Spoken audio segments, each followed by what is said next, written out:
hello. This is Prosciutto, man. This is my fucking third time trying to do this video, so I'm gonna try and be more concise about it. But I'm gonna be explaining lighting events right here. Hopefully you'll enjoy it, and hopefully you'll get something out of it. But without further ado, I guess let's get on. This map, I will say, was made long before I had any sort of understanding of like complex RPG mechanics, so it's not that good, but whatever. So let's just get into it. This first map has some dynamic lighting. I'll get into two examples of dynamic lighting. This is like the more extreme version of dynamic lighting. There's another map that has slightly more, I don't want to say condensed, but like less apparent, more like subdued ambient lighting. So ocean ambience right here. This is gonna tint the screen to be blue. This is what it's saying said at default.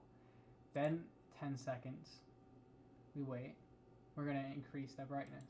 So it's gonna take 10 seconds for it to get to that level of brightness, and then it's gonna circle back. It's pretty basic stuff. I mean, not that complicated.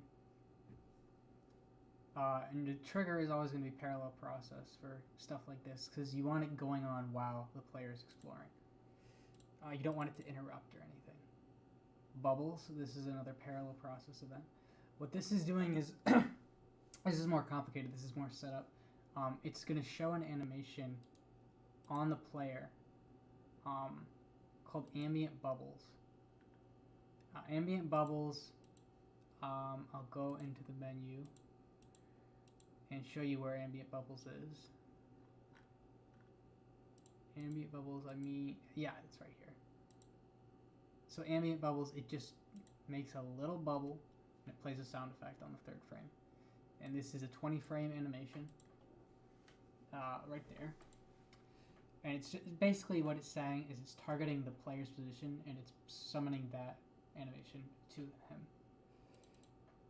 Next, what it's doing is this is like a really, how do I explain it? It's a little complicated, but what it's doing is it's another parallel process. It's waiting 35 seconds. It's playing a sound effect and shaking the screen. Then it's waiting 100 seconds, which this is not something that you'll really regularly encounter in the game, but it's just there for polish to make things look kind of nice. Yeah, so that's a more complicated example. I'll show you a simpler example right now. This tunnel doesn't have one. This tunnel has one. So this is another example of a lighting effect. This itself isn't, but this is a part of it. So, fucking, where did I put it?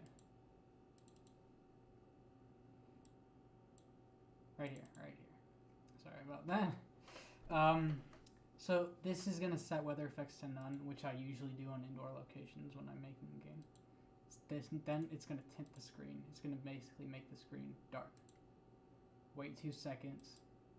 It's gonna control a switch called Tunnel Ambient, which is basically what activates that light. Then it plays a sound effect to sort of indicate that light's going on. Then it's gonna tint the screen. It's gonna make it a lot brighter. Then it's gonna turn that event off. So in motion, this one is more noticeable, which is why I'm going to show it, versus the other one, which isn't very noticeable. So right here, you can walk through. You'll see a little light flicker on and off. Very simple stuff, not that complicated, but it's little details like that that I feel like really make a game world come alive. At least in my opinion, I kind of like little small details like that, which is what I really prioritize doing in Beetle Ninja. I believe there's another event like that in here. Yeah.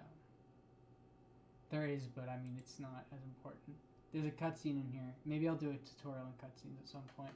But that was really just lighting. I mean, this was a really short one because I just want to make a quick one about lighting because I don't think lighting is extremely necessary in games. I know that it's something that a lot of people like to do, and it's pretty simple. I mean, as I've shown you in this video, but whatever. If you have any like suggestions or whatever, just leave it in the comments or whatever. I'll try and get around to showing how to do some other shit that's like more complicated at some point. But that's it for now. I mean, cheers. See you guys later. So I guess I don't know. Maybe this is gonna be a recurring theme. Maybe this isn't. Whatever. Bye.